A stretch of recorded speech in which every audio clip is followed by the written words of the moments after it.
समझ रहे हो? तो ये इतना इसको तैयार करो भाई, पेज ऑब्जेक्ट मॉडल और प्लस पेज फैक्ट्री कंस्ट्रक्टर का इसमें जो कंसेप्ट है, इनिशियलाइजेशन जो है, और इसके ऊपर ऑटोमेट करो, क्योंकि हर इंटरव्यू से पहले, कई इंटरव्यू से पहले असाइनमेंट देंगे, कहेंगे कोई भी फलाना एप्लीकेशन है इसे क्या करो, ऑटोमेट करो। तो पेज ऑब्जेक्ट मॉडल के बेसिस पे ही ऑटोमेट करना होगा, ड्राइवर डॉट फाइंड एलिमेंट करके ऑटोमेट नहीं करना होगा। समझ रहे हो? तो जरा यहाँ तक तैयार करिए पहले आप लोग।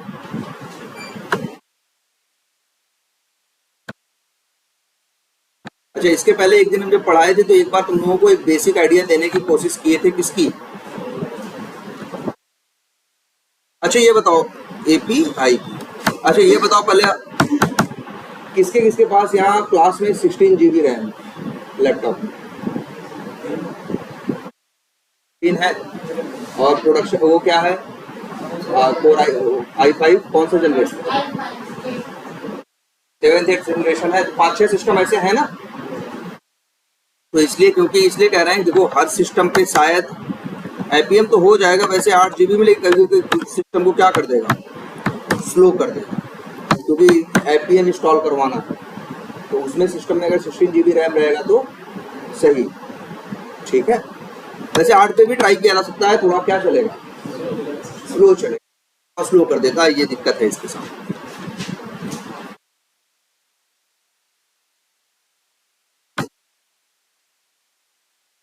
से आए लोग नीचे, 2 ही लोग हो बस, और लोग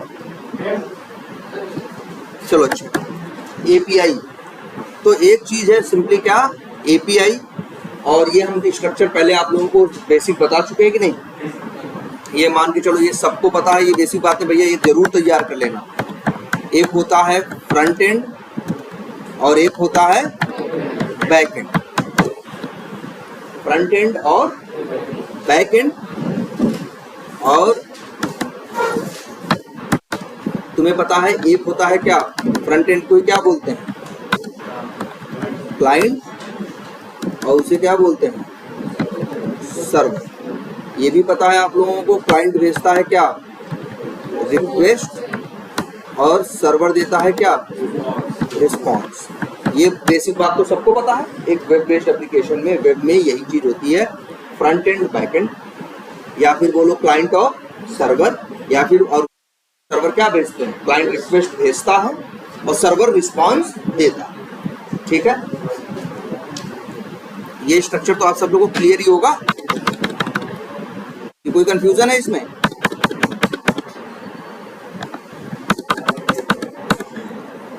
और क्या होता है भाई? अच्छा और बताओ, सर्वर पे क्या होता है? सर्वर पे होता है सबसे एक मेन चीज, डेव का कोड। डेवलपर भाई, डेवलपर यही तो करता है। डेवलपर जो कोड लिखता है उसी को कहते हैं सॉफ्टवेयर डेवलप कर रहा है। तो जो वो कोड लिखता है वो कोड कहाँ रखता है? सर्वर पे। सर्वर के कोड का काम क्या है? रिस्पॉन्स देना, ठीक है। ये तो स्ट्रक्चर सबको बेसिक समझ में आता है ना यार। जैसे मान लो इसी एप्लीकेशन में हम आए, अगर हम आए और मान लो कोई भी एक एप्लीकेशन उठा ले, चलो वी टाइगर उठा ले या फ्लिपकार्ट उठा ले, कुछ भी उठा ले, तो तुमको देखो जैसे ही हम यहाँ पे एडमिन डाले, यूजर नेम और क्या डाले? पासवर्ड, साइन इन बटन पे क्या किया? क्लिक किया। ध्यान से देखना, साइन इन बटन पे क्लिक किया। जब तुम साइन इन बटन पे क्लिक करोगे तो यहाँ फ्रंट एंड या क्लाइंट से एक रिक्वेस्ट जाएगी कहाँ? सर्वर के पास। अब सर्वर के पास, सर्वर पे डेवलपमेंट का होगा क्या? डेवलपर का लिखा होगा क्या? कोड। इस कोड का काम है उस रिक्वेस्ट को लेना। अब उस रिक्वेस्ट में जब ये बंदा रिक्वेस्ट यहाँ से भेजेगा, यूजर नेम पासवर्ड डाल के साइन इन पे बटन पे क्लिक कर, यहाँ से रिक्वेस्ट जाएगी। रिक्वेस्ट में क्या क्या जाएगा? कितनी चीज जाएगी? 4 चीज जाएगी। यूजर नेम भी जाएगा, पासवर्ड भी जाएगा, कलर थीम भी जाएगी और लैंग्वेज भी जाएगा। ये सब भी तो है। ये 4 चीज, और साइन इन बटन पे जैसे ही क्लिक करोगे रिक्वेस्ट में ये 4 चीजें जाएंगी। डेवलपर का कोड वही रिक्वेस्ट लेगा, उसमें से ये 4 चीज छाट के निकालेगा, 4 चीज रिक्वेस्ट में से 4 चीज निकालेगा। क्या? यूजर नेम, पासवर्ड, कलर और ये। फिर डेवलपर का जो कोड होगा उसमें लॉजिक लिखा होगा कि उसमें से यूजर नेम और पासवर्ड को उठाना, और उठाने के बाद जाके डेटाबेस में ढूंढना क्या इस नाम का कोई आदमी है जिसका यूजर नेम ये है और ये पासवर्ड ये है। जब कोई मिल जाए तो कलर और लैंग्वेज भी है, कलर और लैंग्वेज के हिसाब से उसको उसका होम पेज रिस्पॉन्स में देना। ये कौन किसका काम है? डेवलपर के कोड। और डेवलपर का कोड जहां जाके ढूंढेगा कि इसका यूजर नेम पासवर्ड सही है या गलत, वो जगह कही जाएगी क्या? डेटा। डेवलपर का कोड, डेवलपमेंट का कोड यही करता है। डेवलपर का कोड तुम्हारी रिक्वेस्ट लेगा, रिक्वेस्ट में से चीजें निकालेगा, जाके या तो डेटाबेस में डालेगा या तो डेटाबेस में डाल के कुछ लाएगा। यही तो होता है भाई। तुम क्या करते हो? तुम्हें बताओ, वी टाइगर पे क्या करते हो? अकाउंट बनाते हो तो उसमें डेटाबेस में अकाउंट डिटेल जाती है, और कई बार ऐसा भी तो करते हो।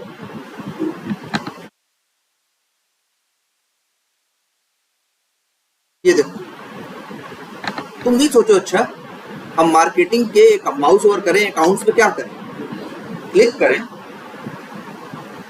तो मेन जितने अकाउंट्स हैं बने हुए सब यहाँ आ रहे हैं कि नहीं आ रहे? कहां से आ रहे? हमने कुछ नहीं किया, हमने बस क्लिक किया, आ गया। कैसे? जब तुमने क्लिक किया, रिक्वेस्ट गई किसके पास? सर्वर के पास। सर्वर पे क्या रखा था? डेवलपमेंट का कोड। उसने रिक्वेस्ट ली और गया डेटाबेस में, और डेटाबेस में क्वेरी चलाई कि कौन कौन से अकाउंट हैं। उसको 16 अकाउंट वहां से मिले। 16 अकाउंट की इंफॉर्मेशन लिया, HTML के साथ क्या किया? मिक्स किया और रिस्पॉन्स में भेज दिया। तभी तो तुमको ये दिखने लगा। तो ये 16 जो अकाउंट आ रहे हैं कहां से आ रहे हैं? उनकी जो डिटेल है कहां से आ रही है? कहां से? डेटा बेस में। डेवलपर के कोड का काम यही है, डेटाबेस में चीजें डालना और डेटाबेस से चीजें निकालना। और तीसरी चीज एक ये भी है, जैसे हम लोग नहीं करते कभी कभी, जैसे देखो, अच्छा ये क्लिक कर देंगे तो क्या होगा? इस पे क्लिक करेंगे तो सीधे राहुल का पेज खुलेगा कि नहीं? इसमें क्या हुआ? इसमें भी यही हुआ। राहुल पे क्लिक किया ना, एक रिक्वेस्ट गई, डेटाबेस का डेवलपर का कोड था, उसको मिल गया नाम राहुल। उसने क्या किया? डेटाबेस में क्वेरी चलाई कि select star from account where name equals to क्या? राहुल। तो राहुल की सारी डिटेल मिली, वही लिया, HTML के साथ मिक्स किया और देखो तुमको भेज दी, दिख गई डिटेल ना। ऐसे ही होता है। और कई बार हम ऐसा भी करते हैं, क्या? एडिट किए और यहाँ मान लो नाम क्या कर दिए, अपडेट कर दिए, राहुल था राहुल यादव कर दिए, और अब सेव कर दें। क्या करेगा? फिर रिक्वेस्ट गई, फिर डेवलपर का ही वही कोड था, उसने लिया नया नाम राहुल यादव और गया, पुराना हटा के नया डेटाबेस में कर दिया। मतलब डेटाबेस में क्या कर दिया? अपडेट कर दिया। यार यही ट्रांजेक्शन तो होगा डेटा का। अरे या तो क्या कर लोगे बताओ? या तो कहीं से डेटा निकाल के लाओगे, या तो कहीं डेटा डालोगे, या तो कोई डेटा चेंज करोगे, या तो कोई डेटा डिलीट। 4 ही टाइप के तो मेन काम होते हैं। क्या? इंसर्ट, सेलेक्ट, डिलीट और अपडेट। इंसर्ट क्या करता है? नया इंसर्ट करना, मतलब घुसाना, मतलब नया रिकॉर्ड बनाना, इंसर्ट करना। सेलेक्ट का मतलब डेटा ले आना। अपडेट का मतलब डेटाबेस में डेटा क्या करना? अपडेट करना। डिलीट का मतलब डेटाबेस से डेटा क्या करना? डिलीट करना। यही होता है। तुम डिलीट बटन पे क्लिक करो और ओके कर दो, फिर डेवलपर का कोड रहेगा, उसको पता चल जाएगा रिक्वेस्ट से कि यहाँ क्या करना है? डिलीट।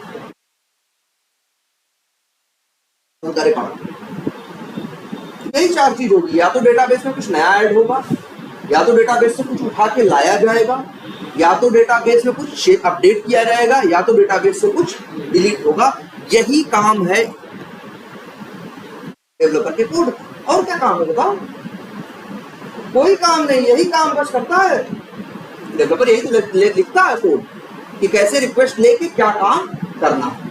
किसी रिक्वेस्ट में तुमको कुछ ले आके देगा, किसी रिक्वेस्ट में तुम्हें कुछ जाके डिलीट कर देगा, किसी रिक्वेस्ट में तुम्हारे लिए अपडेट कर देगा, और किसी रिक्वेस्ट पे क्या करेगा? कुछ नया बना देगा। तो ये स्ट्रक्चर समझ में आ रहा है सबको? पहले ये पिक्चर क्लियर होनी चाहिए कि भाई रिक्वेस्ट गई, सर्वर है, यहाँ डेवलपर कोड है, डेटाबेस। और जरा इसी को कंपेयर करो एक किसी होटल से, जहाँ चाय पीने जाते हो, समोसा खाने जाते हो, तो क्या होता है? तुम क्या हो? क्लाइंट हो। तुम क्लाइंट हो, तुम जाते हो वहां दुकान के टेबल के उधर जो बैठा होता है वो क्या है? सर्वर है। कई लोग चाय पीने गए हो, सब क्या हो? क्लाइंट हो, वो क्या है? सर्वर। और तुम उससे जाके बोलते हो, रिक्वेस्ट करते हो कि भैया हमें चाय चाहिए, तो रिस्पॉन्स में वो चाय बना के तुमको देता। और कई काम करता है ना, चाय ऐसे तो नहीं रखती, बन जाती है, चीनी भी डालता है, अदरक भी करता है, 10-5 मिनट टाइम लेता है, तुमको रिस्पॉन्स में क्या देता है? 1 कप चाय पकड़ा देता है। तो ये स्ट्रक्चर समझ में आता है? यही तो क्लाइंट सर्वर आर्किटेक्चर है। अब लेकिन यही बताओ, कहीं कहीं जब अच्छे होटल्स में गए होगे, वहां डायरेक्ट तुम बनाने वाले के पास नहीं पहुंचते चाय बनाने। तुम जाके टेबल या कुर्सी पे बैठ जाते हो, एक आदमी आता है, वो तुमसे ऑर्डर लेता है कि भैया क्या चाहिए, है ना?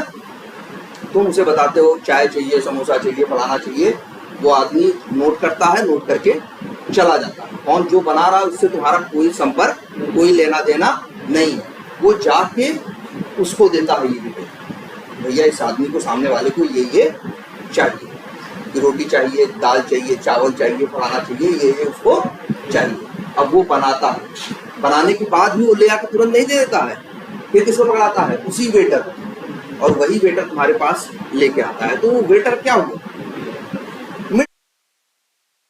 वेटर क्या हुआ? मिडिल मैन हुआ कि नहीं हुआ? अच्छा, वेटर तुम्हारा आदमी है होटल वालों का ही है, होटल वालों का ही रखा हुआ एम्प्लॉई, लेकिन तुम्हारे और जो वहां असली में खाना बना रहा है उसके बीच में मीडिएटर का काम कर रहा है।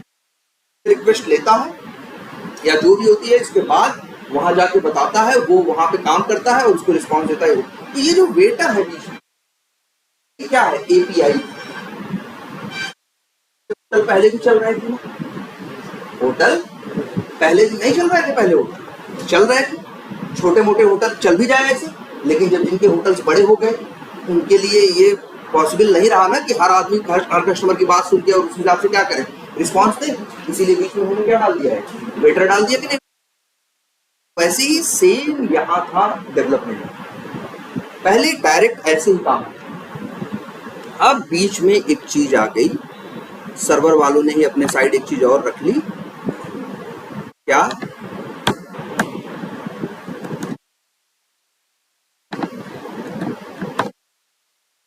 ये चीज है। अब तुम रिक्वेस्ट करोगे तो रिक्वेस्ट जाएगी किसके पास? एपीआई के पास। एपीआई का काम है उस रिक्वेस्ट को, भाई एपीआई, भाई जो कोड, भाई एपीआई का काम है वो जाके आगे बताना, आगे जो कोड है उसका काम, रिक्वेस्ट है उस हिसाब से उस काम को पूरा। मतलब अगर इसको देखो जरा एक बार ध्यान से, जो तुमको ये दिख रहा है, हमें लग रहा, तुम्हें लग रहा होगा कि जैसे हम लोग मार्केटिंग के अकाउंट्स के हैं,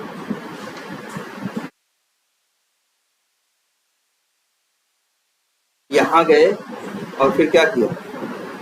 मान लो जैसे सपोज करो ये अच्छे इसी राहुल यादव को क्या किया? क्लिक। तो जानते हो क्या होगा जब राहुल यादव को क्लिक करें? एक रिक्वेस्ट जाएगी, पास जाएगी एपीआई। एपीआई क्या करेगा? एपीआई कहाँ है? मेरे सिस्टम पे नहीं है, एपीआई कहाँ है? सर्वर पे ही है। तो जो सीधे सर्वर पे रिक्वेस्ट जा रही है, लेकिन जो सीधे जावा के कोड के पास रिक्वेस्ट जाती थी, अब जावा के कोड के पास सीधे रिक्वेस्ट, जैसे वहां नहीं था जो खाना बना रहा पहले से डायरेक्ट उसी के पास रिक्वेस्ट जाती थी, वहां नहीं जाएगी, सीधे रिक्वेस्ट कहाँ जाएगी? पहले वेटर के पास, और वेटर फिर उस रिक्वेस्ट को ले जाएगा किसके पास? जो वेटर होगा फिर वो उसको देगा आगे। तो वही क्या है? एपीआई। तो अभी तुम अगर राहुल यादव बटन पे क्लिक करोगे तो इसके लिए एक एपीआई कॉल रिक्वेस्ट जाएगी किसके पास? एपीआई के पास। एपीआई ये चीज आगे जावा को कोड को देगा, जावा का कोड जाके जो करना है राहुल यादव की सारी डिटेल लेके आएगा। डिटेल बाद जो कोड रिजल्ट होगा वो रिजल्ट देगा किसको? हमें नहीं देगा, एपीआई को। और एपीआई फिर हमको देगा क्या? रिस्पॉन्स। पहले रिक्वेस्ट रिस्पॉन्स डायरेक्ट हो रहा था, अब बीच में कौन आ गया है? एक मिडिल मैन आ गया है। एक इसी को इसलिए बोलते हैं क्या? इसीलिए एपीआई को बोलते भी है क्या? Middle layer. से बोलते हैं ना, एक हो गया front layer, front end layer, back end layer, बीच में क्या बोलते हैं उसको, इसलिए मिडिल लेयर। ये क्या करता है, रिक्वेस्ट लेता है और इसकी रिक्वेस्ट को आगे सर्वर को देता है और वहां के रिस्पांस को लेता है आगे इधर पहुंचाता है। जैसे सेम एक वेटर जो है, एकदम क्लासिक एग्जांपल है किसका, एपीआई। ये भी नहीं सोच सकते क्या बिना वेटर के होटल नहीं चल रहे, चल रहे, अब भी चल रहे हैं, और वेटर वाले होटल भी चल रहे हैं। लेकिन वेटर वाले होटल में मैनेज करना क्या है, ज्यादा कस्टमर्स को भी टैकल किया जा सकता है अगर हम वेटर वाले कंसेप्ट पे चलेंगे तो सेम वही चीज यहाँ एपीआई के साथ आएगी। क्लियर है ये बात? अच्छा, अब अच्छा, तो ये समझ में आ गई आपको क्या रिक्वेस्ट। अब एक जरा आते हैं रिक्वेस्ट के भी टाइप। रिक्वेस्ट के भी क्या है, दो मेन टाइप की रिक्वेस्ट होती है। एक का नाम होता है गेट, एक का नाम होता है पोस्ट। जो रिक्वेस्ट भेज नहीं रहे हो तुम, तो बहुत रिक्वेस्ट भेजे हो ना, फ्लिपकार्ट पे कुछ सर्च करते हो तो रिक्वेस्ट भेजते हो, फ्लिपकार्ट पे कुछ ऑर्डर करते हो तो रिक्वेस्ट भेजते हो। हर चीज के लिए क्या हो रहा है, रिक्वेस्ट ही हो रही है। तो ये रिक्वेस्ट भी दो टाइप की होती है, एक गेट और दूसरी पोस्ट। गेट क्या है, ऐसी रिक्वेस्ट जो डेटाबेस से इंफॉर्मेशन लेके आए, ऐसी रिक्वेस्ट जो इंफॉर्मेशन क्या हो लेके आए, उसी को बोलते हैं क्या, गेट रिक्वेस्ट। क्योंकि गेट से क्लाइंट कुछ पाता है ना, गेट माने पाना होता है ना, इसलिए इसका नाम रखा गया क्या, गेट। जैसे एग्जांपल मान लो हम ये राहुल यादव पे क्लिक करें, राहुल यादव की डिटेल खुल गई, ये गेट रिक्वेस्ट है भाई। ये क्या रिक्वेस्ट है, गेट रिक्वेस्ट है। हम मार्केटिंग पे अकाउंट्स पे क्लिक किए ना, अकाउंट्स पे जा गया ना, ये भी क्या है, गेट रिक्वेस्ट। ऐसी चीज, ऐसा कोई एक्शन, ऐसी कोई रिक्वेस्ट जिसमें तुम अपनी तरफ से कुछ भेजते नहीं हो, डेटाबेस की तरफ से कुछ आता है, तो अपनी तरफ से कुछ नया भेजते नहीं हो, जो बना हुआ होता है डेटाबेस की तरफ से वो आता है, तो उसी रिक्वेस्ट को क्या बोलते हैं, गेट। क्यों नाम रखा गया गेट, क्योंकि क्लाइंट इसमें कुछ पाता है, इसलिए नाम क्या है, गेट रिक्वेस्ट। क्लियर रहेगी बात? गेट रिक्वेस्ट कितनी जगह है यहाँ पे, हजारों जगह। जहां कुछ कर रहे हो, क्लिक कर रहे हो, कुछ खुल रहा है, वो सब क्या है, सिर्फ सब कुछ क्या है, गेट रिक्वेस्ट। ऐसे ही एक दूसरी रिक्वेस्ट है जिसका नाम क्या है, पोस्ट। पोस्ट मतलब क्या होता है, भेजना ना, चिट्ठी भेजने को क्या बोलते थे हम लोग, पोस्ट भेजना, पोस्ट करना ना। तो पोस्ट जो होता है मतलब क्या, भेजना। जहां जिस रिक्वेस्ट में क्लाइंट अपनी तरफ से कुछ भेजता है सर्वर की तरफ, उसको बोलते हैं क्या, पोस्ट रिक्वेस्ट। जैसे एक एग्जांपल ये देखो, हम आए अकाउंट्स पेज पे गए, अकाउंट्स पेज में जाने के बाद हम यहाँ पे डाले क्या, मान लो एक अकाउंट नंबर वो डाले, फोन नंबर डाले, फैक्स नंबर डाले, ईमेल डाले ना, 4-5 चीज। और इसके बाद क्या किए, सेव कर। तो यहां भी रिक्वेस्ट गई, लेकिन अब यहाँ पे हम 5 इंफॉर्मेशन दिए ना, कि भैया मेरा नाम ये है, नंबर ये है, फैक्स नंबर ये है, ईमेल गई, जहां डेटाबेस में जाके क्या हो गई, स्टोर हो गई। तो क्लाइंट ने डेटा भेजा और वो जाके डेटाबेस में क्या हुआ, स्टोर हुआ। जहां क्लाइंट भेजता है डेटा अपनी तरफ से, उसे क्या बोलते हैं, पोस्ट। और जहां जिस रिक्वेस्ट से क्लाइंट कुछ भेजता नहीं, सिर्फ क्लाइंट से क्या करता है, कुछ पाता, उसको बोलते हैं क्या, गेट। और जहां कुछ फ्रेश अपनी तरफ से भेज रहा है, जैसे यहाँ नहीं भेजा तो भैया अकाउंट नेम ये रहेगा, अकाउंट नंबर ये रहेगा, फलनवा रहेगा, टिमकवा रहेगा, है, तो वो चीज क्या हो गई, पोस्ट। ऐसे ही आ जाओ जरा इस पे लॉगआउट कर, अपने लॉगिन को सोचो, ये क्या लॉगिन है, यूजर नेम डाला और क्या डाला, पासवर्ड, और साइन इन बटन पे क्या किया, क्लिक किया। तो यहां से डेटा तुमने क्या किया, भेजा ना, किसकी तरफ भेजा, तो सर्वर की तरफ। तो ये भी क्या है, पोस्ट रिक्वेस्ट, ये भी पोस्ट है। या फिर पोस्ट का सबसे क्लासिक एग्जांपल क्या है, जैसे रजिस्ट्रेशन, अकाउंट क्रिएट करना, कॉन्टैक्ट बनाना, लीड्स बनाना, ये सब क्या है? Post request. और जिसमें कुछ आता है, कुछ भेजते नहीं हो, वो क्या है? गेट। तो गेट पोस्ट में अंतर समझ में रहेगा।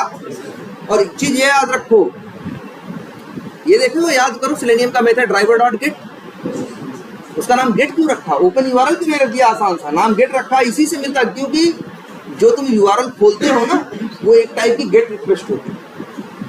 यूआरएल भी भेजते कहाँ कुछ हो, यूआरएल डालते हो और इंटर मारते हो, खुल जाता है ना, कुछ आता है ना। तो जो यूआरएल खोलना भी क्या है? एक टाइप की गेट रिक्वेस्ट। इसीलिए उन लोगों ने मेथड का नाम रखा है क्या है? यूआरएल ओपन करने वाला मेथड ड्राइवर डॉट गेट रखा।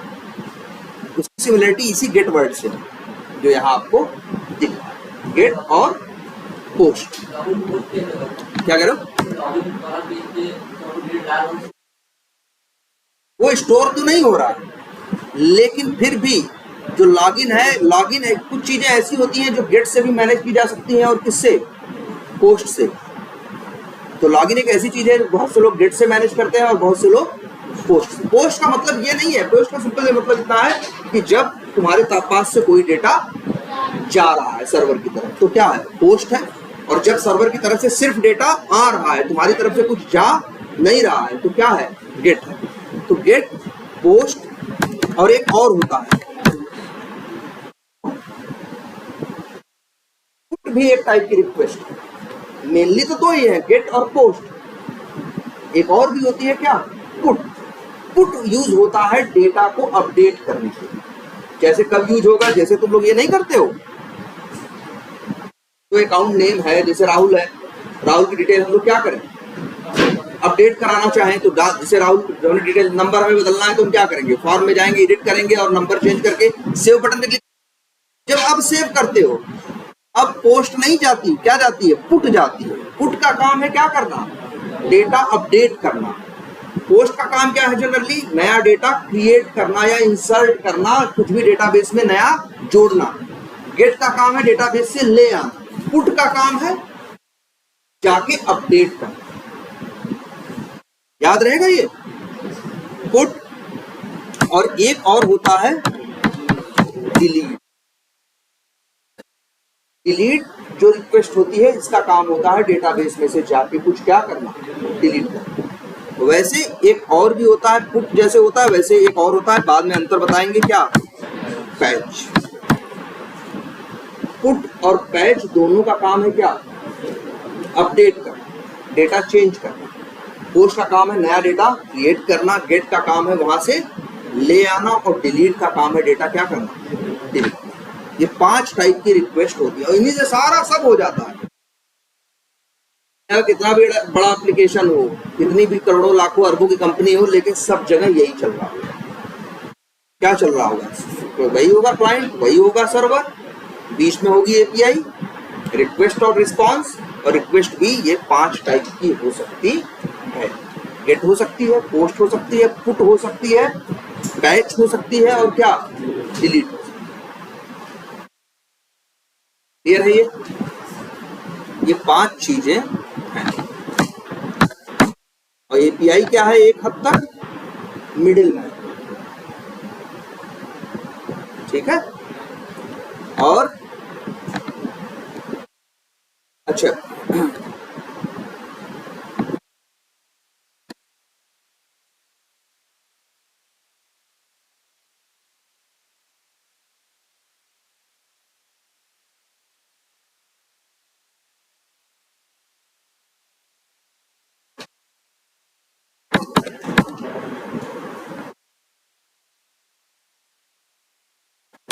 तो एपीआई का कुछ क्लियर है। तो अच्छा, अब फिर से जरा एक स्ट्रक्चर समझो। अभी क्या हुआ? अगर हमने अकाउंट्स पे क्लिक किया, तो हमने क्लिक कहाँ किया? अकाउंट्स पे। ये क्या है? फ्रंट एंड है। ये क्या है? फ्रंट एंड है। हमने बात किया किससे? फ्रंट एंड से। फ्रंट एंड भाई, अब अपनी बात सोचो, एक आदमी की तरह सोच के देखो। तो हमने बात किया किससे? फ्रंट एंड से। फ्रंट एंड ने बात की किससे? एपीआई से, हैं? एपीआई से। और एपीआई ने बात की सर्वर के कोड से, हैं? और जो काम करना था वो काम ले आके करके इसने दी। अब ये बताओ, असली काम कौन कर रहा है? ये नहीं, जैसे मार्केटिंग है, ये अकाउंट्स। अकाउंट्स पे क्लिक करने पे क्या होगा बताओ? देखो अकाउंट्स पे क्लिक करोगे तो एक एपीआई के पास क्या जाएगी? रिक्वेस्ट। कैसे जाएगी? अकाउंट्स पे क्लिक करने के बाद। ऐसे नहीं, देखो अभी अभी देखो मार्केटिंग पे अकाउंट से माउस ओवर कर रहे हैं, रिक्वेस्ट जा रही है? नहीं जा। हम इस पे क्लिक करें तो रिक्वेस्ट जाए सर्वर पे, कहाँ? एपीआई के पास। ठीक है, और एपीआई जाके आगे क्या करेगा? सर्वर आगे कोड से काम करवाएगा। तो अच्छा ये बताओ,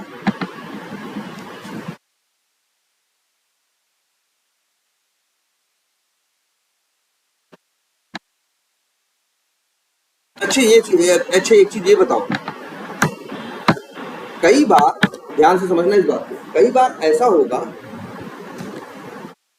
कि जैसे एक एग्जांपल और आपको बताते हैं, जरा ध्यान समझिएगा।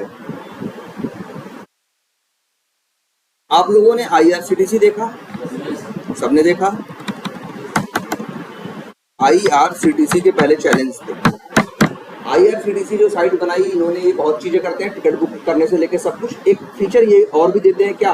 पीएनआर नंबर डालो, तुम्हारे सीट का स्टेटस बता देंगे, तुम्हारे टिकट का स्टेटस क्या है, कि भैया वेटिंग है, कि कंफर्म है, कि आरएसी है, क्या है, क्या डिटेल है, कौन सी सीट मिली नहीं मिली, सब डिटेल तुमको मिल जाता है। कैसे? पीएनआर नंबर से। होता है कि नहीं? अब दुनिया में लाखों लोग हैं, सभी लोग जिनको जिनको अपना भाई दुनिया में इस समय भी अगर देखोगे तो इंडियन ट्रेन में एक टाइम पे 1.5 करोड़ लोग रहते हैं। 1.5 करोड़ के आसपास 2 करोड़ लोग की आबादी किसकी होती है? ट्रेन में सफर करने वाले। इतने लोग हमेशा ट्रेन में होते हैं पूरे इंडिया। ठीक है, तो लाखों करोड़ों लोग क्या करने वाले हैं? इसको यूज करने वाले हैं। सबको अपने अपने टिकट का क्या देखना है? स्टेटस। तो सब लोग जाके कहाँ कर रहे हैं? आईआरसीटीसी पे। तो आईआरसीटीसी के ऊपर लोड क्या हो रहा है? ज्यादा बढ़ रहा है। अब आईआरसीटीसी ने सोचा कि अपना बोझ हम कर दें क्या? कुछ कम। तो उसने सोचा, उसने कहा कि ये पीएनआर चेक वाली जो फंक्शनलिटी है, तुमने देखो कईयों के पास है कि नहीं? आप यात्रा.com पे जाओ, वहां पे पीएनआर अपना चेक कर लोगे हैं। आप इस पे जाओ, आप यात्रा पे जाओ, मेक माई ट्रिप पे जाओ, जहां भी जाओ, इक्सीगो पे जाओ, गो आई बिगो पे जाओ, जहां भी जाओगे हर जगह ये ऑप्शन मिलता है कि पीएनआर डालो, क्लिक करो, तुमको बता देगा। तो अब सोचो जरा, मान लो हम गए कहाँ? यात्रा.com पे। कहाँ? यात्रा.com पे। मेरे पास पीएनआर नंबर है, हमने वो आईआरसीटीसी नहीं खोला, हमने कौन सा खोला? यात्रा.com। यात्रा.com पे एक टेक्स्ट बॉक्स था, वहाँ पीएनआर नंबर डाला, एक बटन थी सर्च बटन पे क्या किया? क्लिक किया, और वो ले आया यात्रा.com ने हमें मेरी टिकट की इंफॉर्मेशन क्या की इसमें? सो कर दिया कि नहीं कर दिया? लेकिन बताओ, यात्रा के पास है टिकट? हम यात्रा से थोड़ी बुक किए थे, टिकट तो हम किए थे कहाँ से? आईआरसीटीसी से। और यात्रा के पास कौन सा अधिकार? यात्रा कौन सी? ट्रेनें तो किसकी है? इंडियन रेलवे की ना। उसको बुक करना न करना, क्या करना होती है? अंतिम में तो बुकिंग कौन करेगा? आईआरसीटीसी करेगा। तो बताओ लेकिन यात्रा के साथ तुम देख रहे हो, यात्रा पे पीएनआर नंबर डालो, सर्च मारो और डिटेल सामने। तो तुम्हें तो यात्रा.com ही दिखा रहा है, लेकिन यात्रा.com के पास तुम्हारे टिकट की कोई डिटेल नहीं है। डिटेल किसके पास है? आईआरसीटीसी के। अब एक रास्ता बचता है।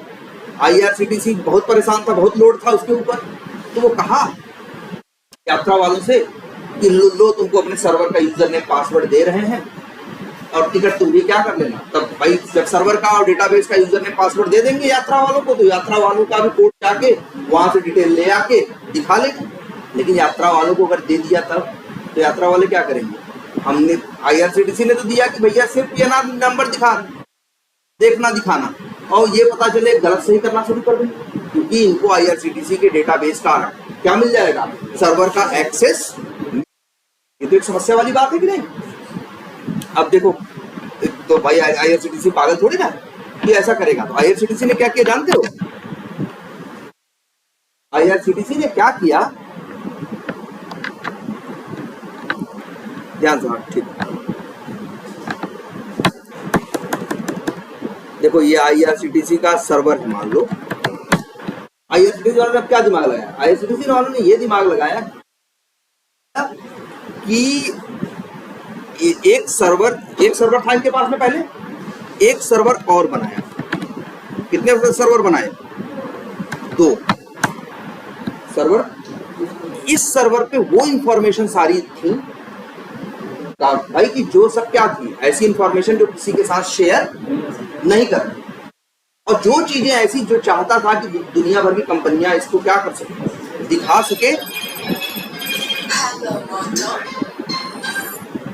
उसको डाल दो कहां, उसको डाल दो कहां, दूसरे सर्वर, वो डाल दो कहां, दूसरे सर्वर।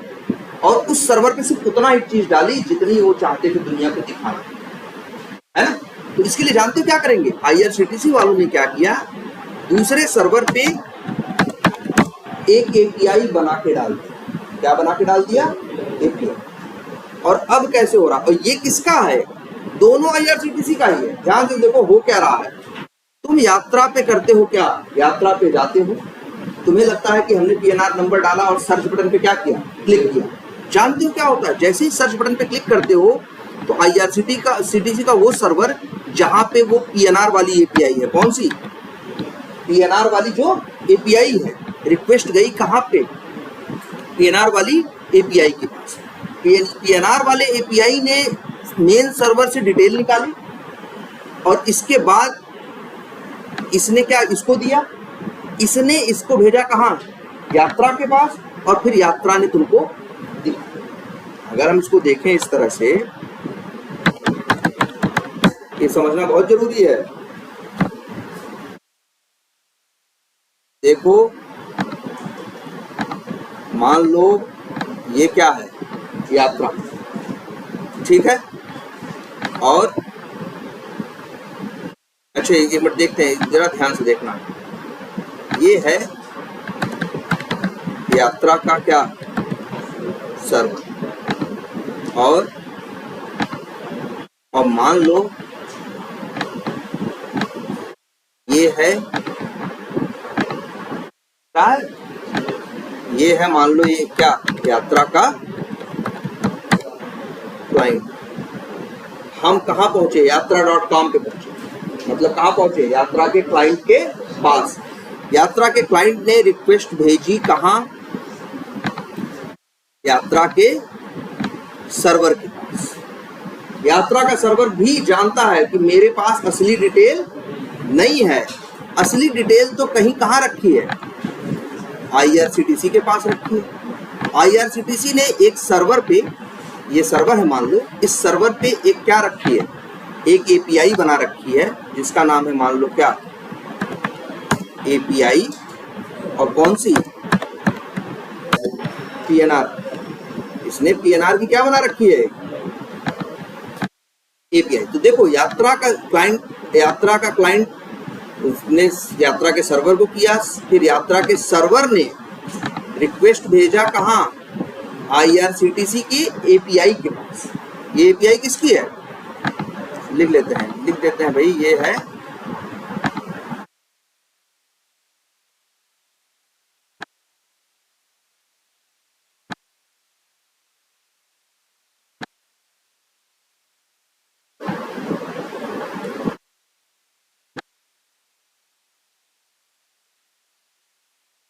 ये किसका है, IRCTC है। जो ये API है, जो ये भी एक सर्वर ही है, ये भी एक क्या है, सर्वर। तो IRCTC के सर्वर के पास API के पास पहुंचा। IRCTC के API ने, IRCTC के API से ने IRCTC ने किसको कॉल किया, मान के चलो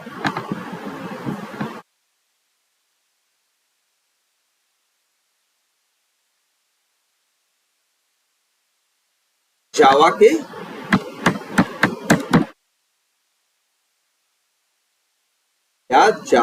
लिख देते हैं API जावा कोड, और इसने क्या किया, ये गया कहां,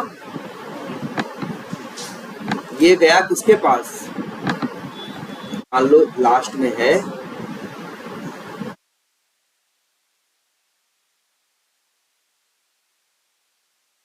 हो गया तुम्हारा क्या,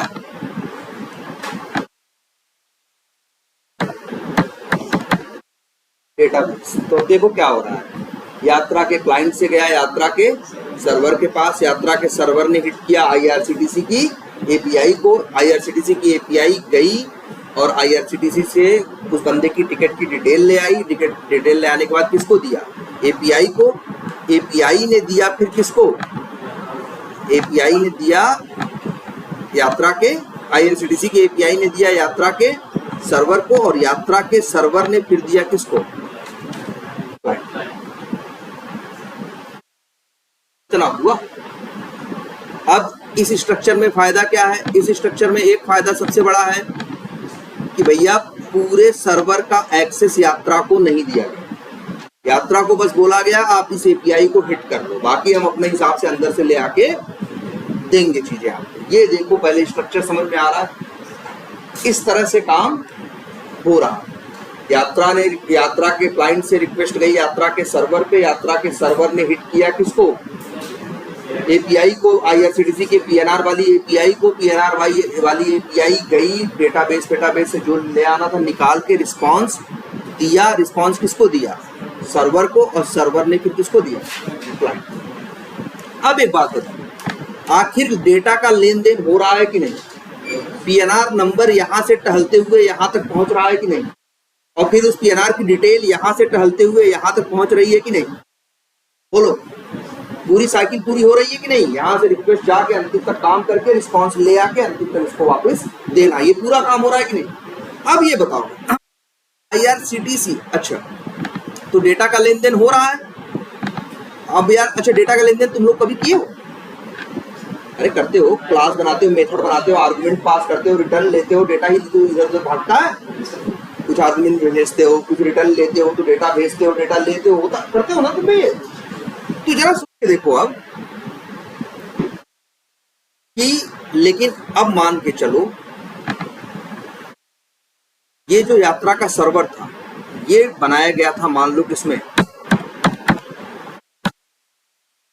.NET डेवलपमेंट होता है ना, अलग अलग वो है, जावा है, .NET है, और आईआरसीटीसी बना है किसमें, जावा।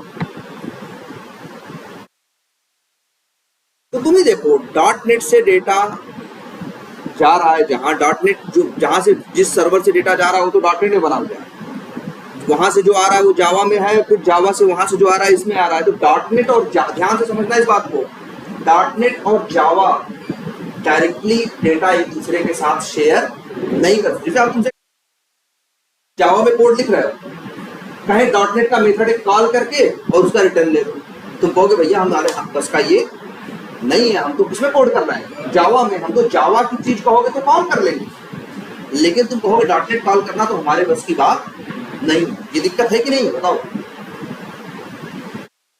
बोलो। अच्छा रिक्वेस्ट कौन भेज रहा है, यात्रा का सर्वर, किसको, देखो हम भेजे, हमने यात्रा के क्लाइंट ने भेजा यात्रा के सर्वर को, यात्रा के सर्वर ने फिर रिक्वेस्ट आगे भेजा किसको, मतलब आईआरसीटीसी के पास एपीआई को, फिर वहां से रिस्पांस आया। यहां यात्रा अलग ढंग से बना है, आईआरसीटीसी अलग ढंग से बना है, नंबर एक बात। नंबर दो बात, यात्रा जो है आईआरसीटीसी यात्रा को अपने कोड की डिटेल थोड़ी देगा, कहेगा यार जो काम की डिटेल है वो लिखो, हम कौन क्लास बनाए हैं, कौन मेथड बनाए हैं। तो ये कह रहा है कि भैया हमें तुम्हारे मेथड, तुम्हारे कोड से क्या लेना है, तुम्हारे कोड से ही रिस्पांस आया तो उसमें से हमें निकालना है क्या, डिटेल। तो अपना बताओ कौन सी क्लास है, कौन सा मेथड है, आईआरसीटीसी कहेगा भैया हाथ जोड़ो, तो तुम मेरी सारी डिटेल ही जान जाओगे, कौन सा क्लास है, कौन सा मेथड है, तो मेरा सिस्टम क्या हो जाएगा, हैक हो जाएगा कि नहीं, सिक्योरिटी नाम कोई चीज ही नहीं रही। तो यात्रा वो साफ साफ कहेगा आईआरसीटीसी हम कुछ नहीं बताएंगे फालतू बात,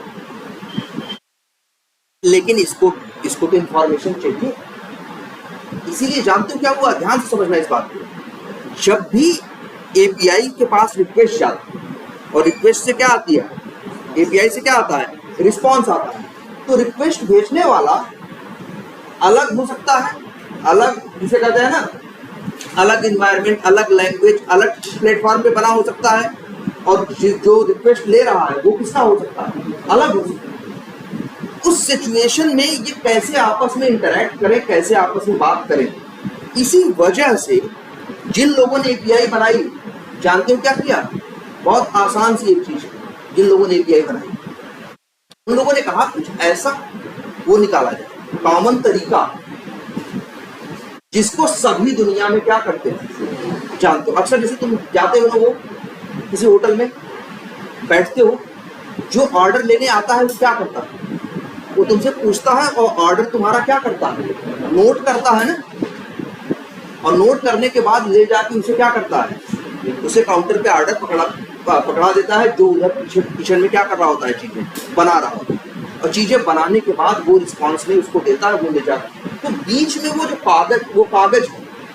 कागज में ही उसने लिया और मतलब इंफॉर्मेशन गई कि नहीं गई।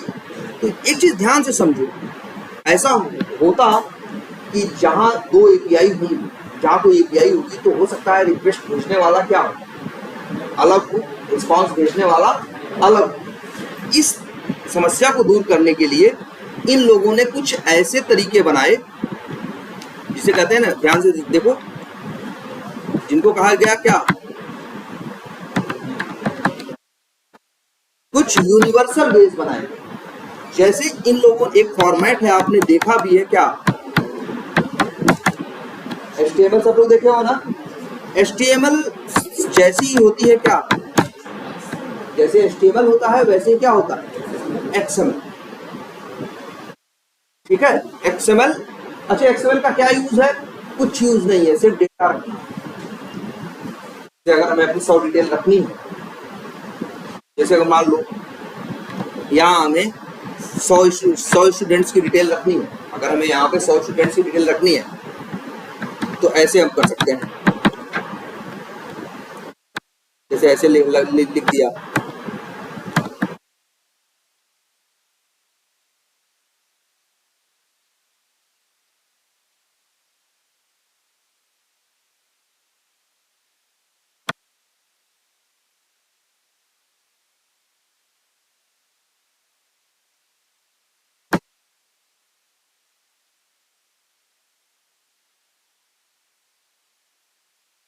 ऐसे ही होती है ना यार HTML XML सब।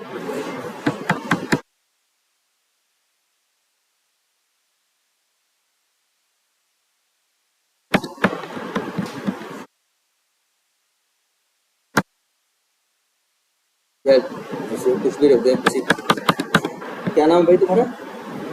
हैं?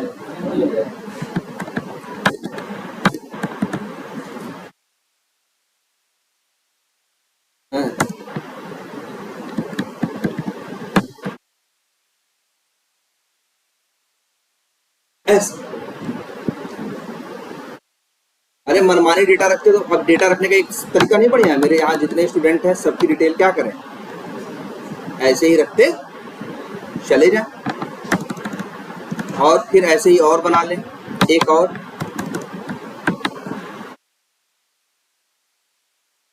टीचर्स, है ना।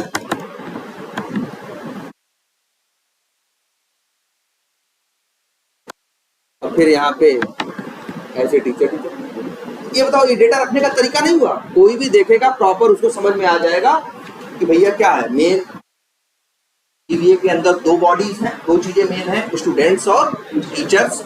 अब स्टूडेंट्स में कई स्टूडेंट, अब स्टूडेंट्स को भी शायद तुम बांट दो क्या, कि हो सकता है स्टूडेंट्स के अंदर क्या हो, बैच का नाम या जो भी है एक बना दो, पाई नाम का टैग बना दो, मतलब जैसे भी है। मतलब देख रहे हो ये डेटा रखने का तरीका है कि नहीं, पहले बताओ, देख के समझ में आ रहा है? बहुत ज्यादा यूज होता है कंपनीज में डेटा एक दूसरे को लेने, क्योंकि ये एक फॉर्मेट है, सब समझते हैं। इसे बोलते हैं क्या, XML। और इसकी सबसे अच्छी क्वालिटी क्या जानते हो? ये इतना आसान और इतना सरल, और वो है जिसे इंसान भी समझता है, और दुनिया की हर टेक्नोलॉजी XML समझती है। Java, .NET, PHP, Perl, Python, Ruby, दुनिया की हर लैंग्वेज क्या जानती है, कैसे XML से डेटा लेना है, कैसे XML बनाना है। अच्छा, ऐसे ही एक फॉर्मेट हो कि ये XML समझ में आ रहा है कि नहीं? तो जानते हो क्या होता है असली खेल? अब समझो क्या होता है। जो रिक्वेस्ट भेजता है, ध्यान देना इस बात पे, यही अपना फिगर देखो,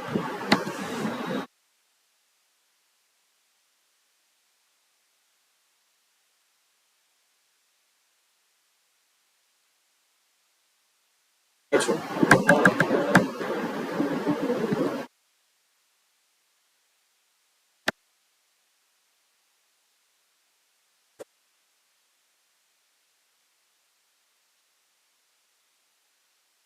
यही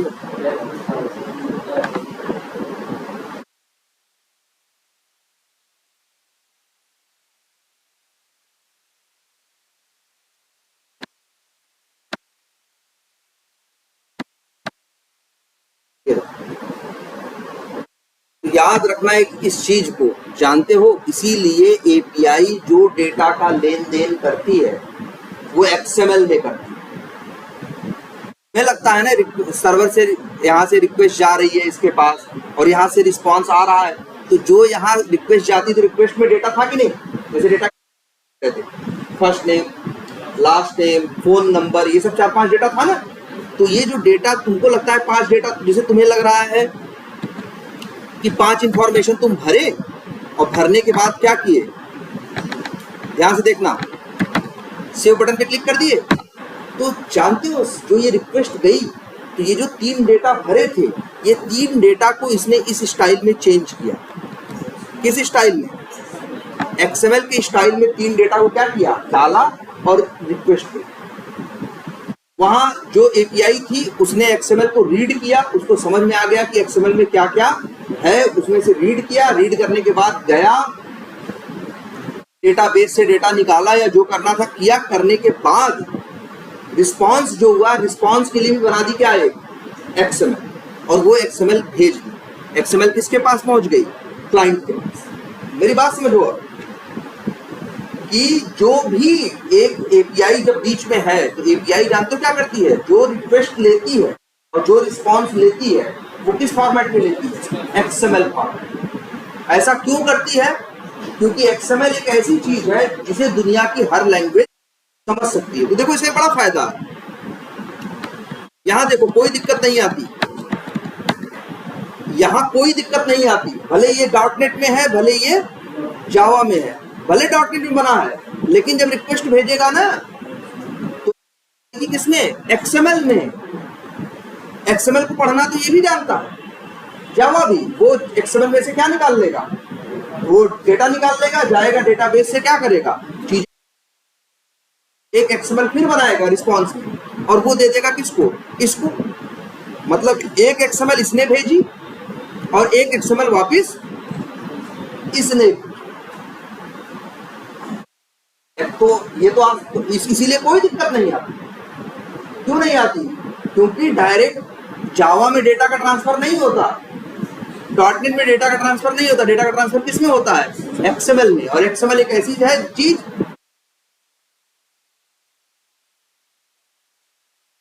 बात समझ में आई कुछ? इसका एक देखो एक चीज और, इसीलिए यही है बस एपीआई में, एपीआई की असली ताकत बस उनका ये चुनना था कि हम एक बड़ा आसान सा फॉर्मेट चुनेंगे, और दुनिया की इतना आसान है कि दुनिया की हर टेक्नोलॉजी, हर लैंग्वेज इस फॉर्मेट को जानती है। तो इसमें से डेटा आएगा तो निकाल लेगी, और ये भी इसी एक्सएल में डेटा बना के दे देगी, तो वो भी उसमें से छांट के क्या करेगा, निकाल देगा। आई बात समझ में? और जैसे एक्सएमएल आपको दिख रहा है, ऐसे ही एक फॉर्मेट और होता है जिसे क्या बोलते हैं, जेसन। वो ऐसे लिखी जाती है किसमें मालूम है, कर्ली ब्रेसेस में, जैसे ऐसे ऐसे लिखी जाएगी, जैसे मान लो, सॉरी ऐसे लिख दिया,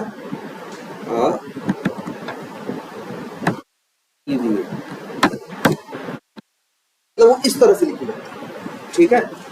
और इसके बाद एक कर्ली ब्रेसेस, ध्यान से देखना, देखो ध्यान से, ईबीए के अंदर हम क्या बना रहे हैं स्टूडेंट्स ना, तो यहाँ पे बनाएंगे क्या, क्या स्टूडेंट्स कोलन फिर एक कर्ली ब्रेसेस, ठीक है, और यहाँ पे क्या हो जाएगा, बंद हो जाएगा। इसके बाद स्टूडेंट्स के अंदर क्या है,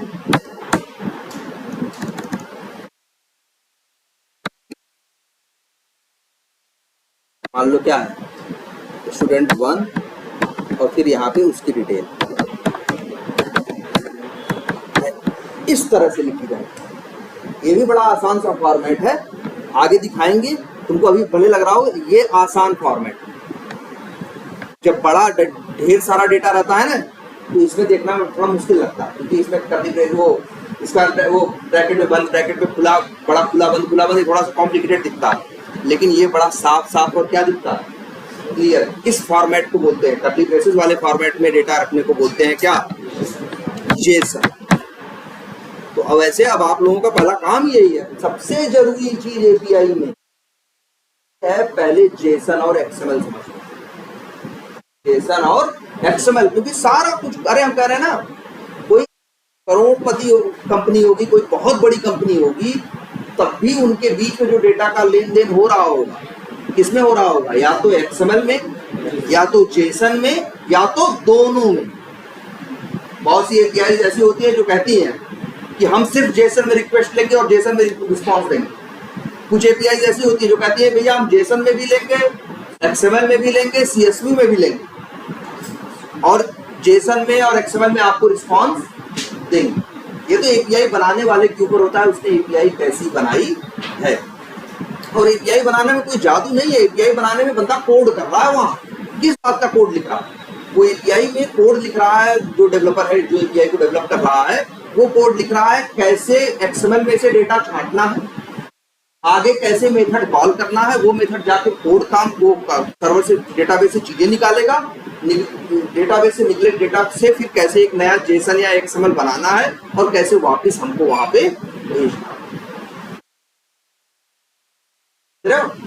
इसीलिए एपीआई सक्सेसफुल है, क्योंकि एपीआई जेसन एक्सएमएल ऐसे इन लोगों का क्या करता है, डेटा के लेन देन में क्या करता है, यूज करता है। क्लियर है ये?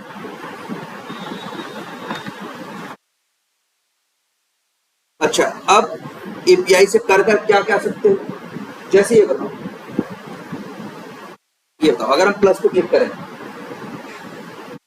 और यहां इंफॉर्मेशन भरें और सेव करें तो रिक्वेस्ट किसके पास जाएगी, एपीआई के पास। भाई एपीआई के पास जब सेव बटन पे क्लिक करोगे रिक्वेस्ट जाएगी एक्सएमएल में, ये डेटा जाएगा एक्सएमएल में किसके पास, एपीआई के पास। एपीआई जाएगा बैकएंड से डेटाबेस से जो करना होगा करके जो डेटा होगा रिस्पॉन्स में ले आके देगा। ये सबको क्लियर है? अब इसमें देखो जो सबसे, जैसे तुम क्या करोगे, सेव बटन पे क्लिक करोगे वैसे ही यहां से क्या जाएगी रिक्वेस्ट, और वहां से क्या आएगा रिस्पॉन्स, या तो जेसन में या तो किसमें, एक्सएमएल।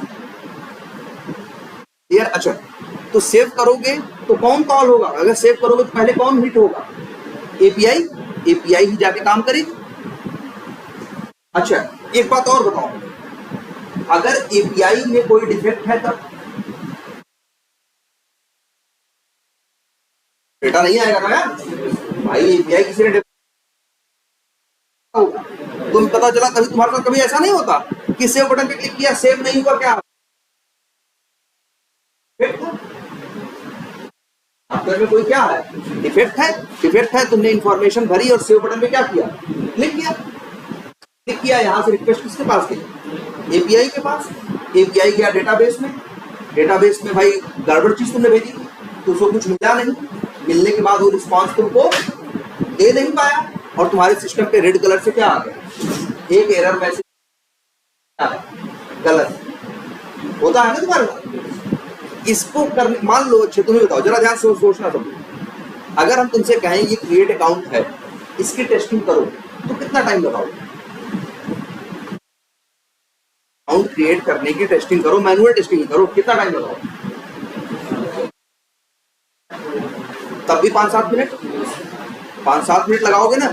5-7 मिनट में क्या करोगे, लॉगिन करोगे, माउस ओवर करोगे, क्लिक करोगे, अंदर पहुंचोगे, फॉर्म है तो 20 वैल्यू क्या करोगे, भरोगे, सेव बटन पे क्लिक करोगे, फिर इसके बाद सेव बटन पे क्लिक करोगे और इसके बाद वहां अकाउंट बन जाएगा, चेक करोगे अकाउंट बनाया नहीं बना। कितना टाइम लगा, मान के चलो 7 मिनट लगा, कितना टाइम लगा। लेकिन अगर हम चाहें, अगर हमें पता हो कि अकाउंट क्रिएट करने की एपीआई कहाँ है, तो हम सीधे भी तो चाहे तो एपीआई को हिट कर दें। देखो अभी भी एपीआई हिट हो रही है, कब, जब तुम सेव बटन पे क्लिक करते हो तब। लेकिन सेव बटन पे क्लिक करने के लिए तुम्हें 5 मिनट अंदर से घूम के आना पड़ता है ना। पहले क्या बोलते हो, खोलोगे, लॉगिन करोगे, अंदर जाओगे, ये करोगे, वो करोगे, तब कहीं जाके होगा कि नहीं, कि सीधे हो जाएगा। पहले ये बताओ, 5 मिनट के भाई 5 मिनट काम करके इसके अंदर पहुंचोगे तब तो देख पाओगे। लेकिन अंतिम में सेव बटन को करना क्या है बताओ, सीधे एपीआई को रिक्वेस्ट भेजनी है, एपीआई को हिट करना है, एपीआई का काम, आगे का काम करना है। अगर सोचो मेरे पास, और अगर एपीआई का लॉजिक सही है तो अकाउंट सही से सेव होगा, और गलत है, डिफेक्ट है तो नहीं होगा। सोचो मेरे पास, अगर मेरे पास एपीआई का एड्रेस हो, क्या हो, एपीआई का एड्रेस हो, हम डायरेक्टली 10 डेटा देंगे। कैसे देंगे जानते हो, ध्यान से देखना। क्या करेंगे, ऐसे ही बनाएं क्या, एक एक्सएमएल, उस एक्सएमएल के अंदर डाल दे सारी डिटेल। जैसे क्या क्या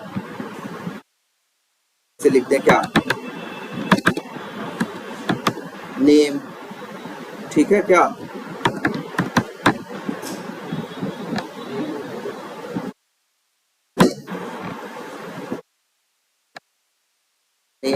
चलो नेम राहुल, और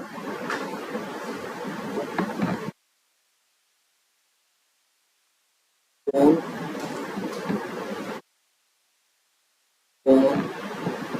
और मान लो यहाँ लिखते हैं क्या, नंबर,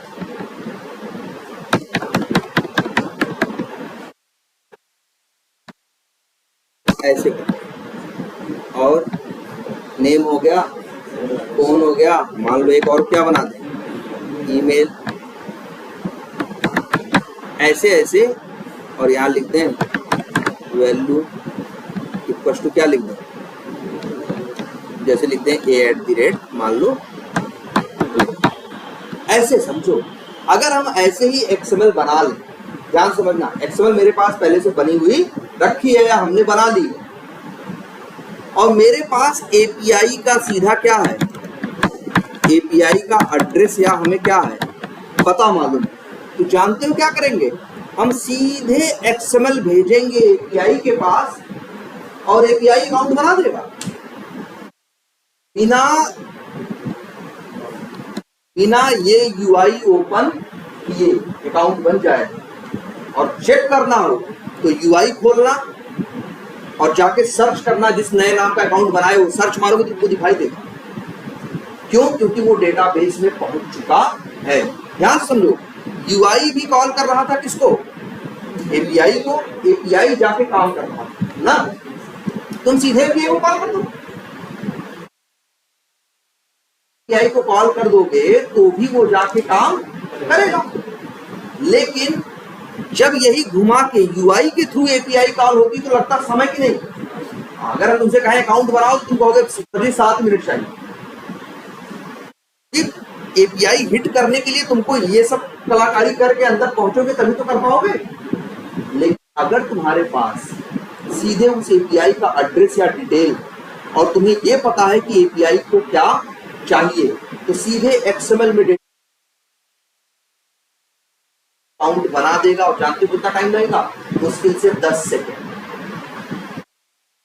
वही चीज यूआई से कितना टाइम लग रहा है, 7 मिनट, और एपीआई से कितना टाइम लग रहा है, अब तुम 10 सेकेंड।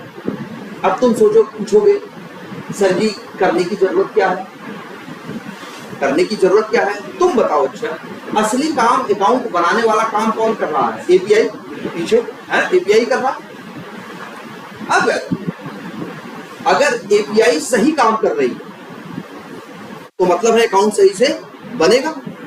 तो वही टेस्टिंग पहले करने के लिए तुम 7 मिनट लेते थे, आज वही टेस्टिंग तुम कितनी देर में कर सकते हो, 10 सेकेंड। इसीलिए एपीआई टेस्टिंग पिक्चर में आई। क्यों आई समझो इस बात में फिर से एक बार, क्योंकि आजकल डेवलपमेंट जो हो रहा है उसमें हर कोई यूज कर रहा है किसका, एपीआई, ठीक है। और मान लो मेरे पास 500 टेस्ट केस है, कितने, 500 टेस्ट केस। एक टेस्ट केस मान लो ऑटोमेट में कर रखा है, यूआई ऑटोमेशन मतलब यहां से कर रखा है, एक टेस्ट केस में 3 मिनट लग रहा है, तो कितना टाइम लगेगा, 500 गुणे 3 मतलब 1500 मिनट, घंटे में बदले तो कितना, 25 घंटा।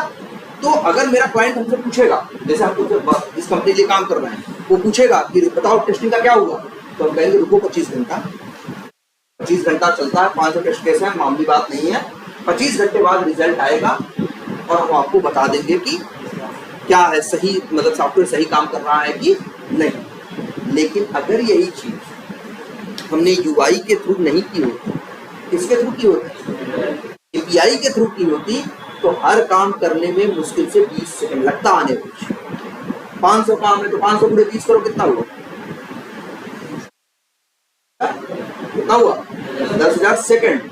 मिनट में बदलो तो कितना हुआ, आगे दो 60 से कितना हो जाएगा, मेरे ख्याल से 150 मिनट है, कितना आएगा, हाँ 150, 1700 क्या आएगा, नहीं 1700 मिनट नहीं आएगा, 170 मिनट आएगा। कितना मिनट आएगा, 170 मिनट। और 170 मिनट को घंटे में मतलब कितना हुआ, 3 घंटा।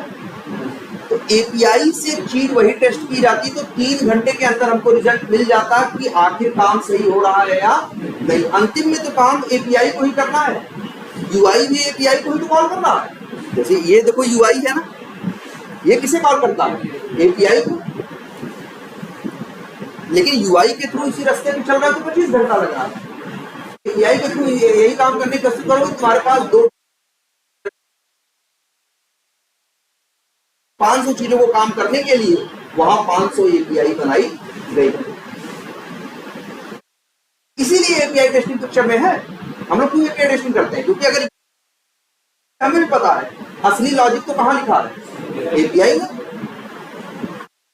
तो अगर हम सीधे एपीआई भी टेस्ट कर लें, ये क्या कर लें, एपीआई टेस्ट कर लें, तो हम 2.5 घंटे बाद ही बता सकते हैं और क्या है और क्या नहीं, क्या डिफेक्ट है और क्या डिफेक्ट नहीं है। लेकिन यही रास्ता अगर हम यूआई, यही काम हम यूआई के रास्ते जाएं तो 25 घंटे बाद बताएंगे,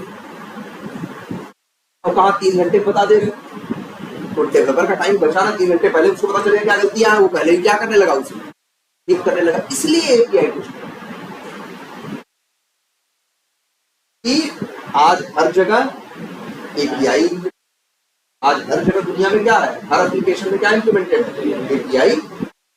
और एपीआई टेस्टर क्या करता है, तुम क्या करोगे, तुम अगर एपीआई टेस्टिंग में तुम्हें काम मिलेगा तो तुम्हारा काम क्या होगा जानते हो, यूआई नहीं खोलना, सीधा दिखाएंगे एपीआई के लिए कोई टूल होगा, वही सीधे उसको यूज करोगे और सीधे एपीआई को हिट करोगे और तुम रिजल्ट देखोगे, तुम्हें पता चल जाएगा एपीआई सही से काम कर रही है या नहीं। अगर एपीआई सही से काम कर रही है तो कल को एप्लीकेशन भी सही से काम करेगा, क्योंकि एप्लीकेशन भी फ्रंट एंड भी तो आखिर किसको कॉल करता है, एपीआई।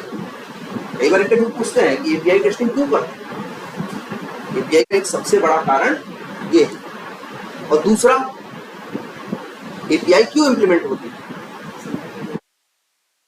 दूसरा एक सबसे बहुत बड़ा बहुत बढ़िया चीज एपीआई की, जानते हो क्या, जैसे एग्जांपल बताएं, जैसे मान लो हमको बनवाना है एक एप्लीकेशन, मैं बनवाना है क्या अपने लिए, एक एप्लीकेशन मान लो बनवाना है, मान लो एक ई कॉमर्स बनाना चाहते हैं, क्या बनाना चाहते हैं, ई कॉमर्स। हमने एक बंदे को हायर किया और उससे कहा भाई क्या करो, डेवलपमेंट कर दिया उसने। फिर मेरे को समझ में आया कि नहीं, हमको अब एक मोबाइल का ऐप चाहिए, क्योंकि ऐप लोग दुनिया वाले बहुत ज्यादा यूज कर रहे हैं, तो हमने क्या बनवाया, ऐप। अब ये बताओ, चाहे मेरा मोबाइल लैपटॉप से हम खोलें और चाहे ऐप पे चलाएं, लगभग दोनों काम तो क्या करते हैं भाई, दोनों को क्या करना है, सर्च करना। सर्च की फंक्शनलिटी इसमें भी है, सर्च की फंक्शनलिटी उसमें भी है। अच्छा बताओ, ऐप क्या अलग डेटाबेस में सर्च करेगा और एप्लीकेशन क्या अलग में, नहीं भाई, फ्लिपकार्ट का वही डेटाबेस है, उसी में से ऐप भी लेके आ रहा है और उसी में से तुम्हारा ये वेब एप्लीकेशन भी लेके आ रहा है। फ्लिपकार्ट को सोच के देखो,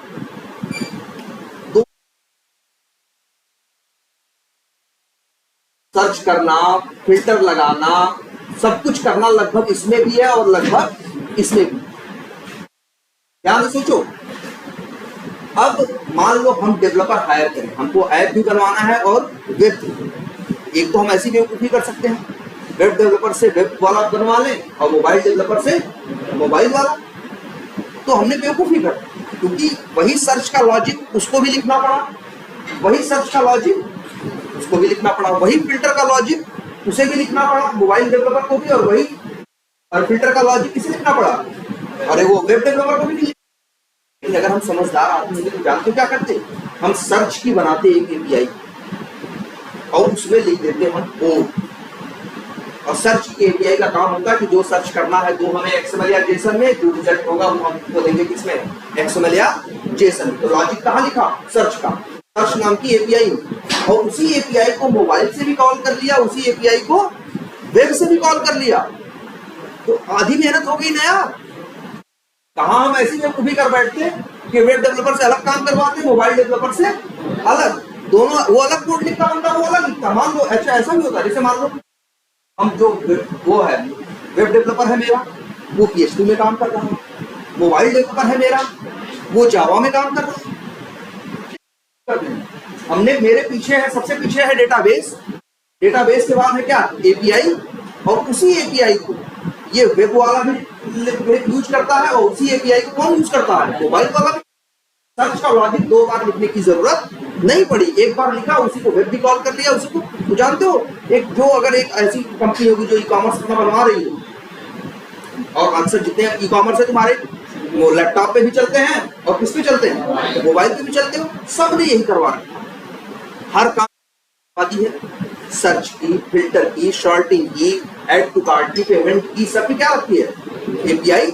और उसी एपीआई को वेब से भी कॉल करा दिया है और उसी एपीआई को मोबाइल ऐप से भी कॉल करा दिया। उनकी मेहनत आधी हो गई ना। और ये बेवकूफी भी कर सकते थे कि वही लॉजिक वेब के लिए अलग लिखे और वही लॉजिक, और देखो एपीआई कोई झंझट नहीं, भले ये डॉटनेट में थे, ये जावा में थे, चाहे जावा में रहो चाहे डॉटनेट, एपीआई तो सिर्फ लेन देन तो जावा भी जानता है और उसको PHP भी जानता है, सब कोई जानता है। इसलिए एपीआई का वो यूज बहुत ज्यादा है। आजकल जितने भी एप्लीकेशन बनते हैं सब वेब पे चल रहे हैं और सब किस पे चल रहे हैं, मोबाइल पे भी चल रहे हैं।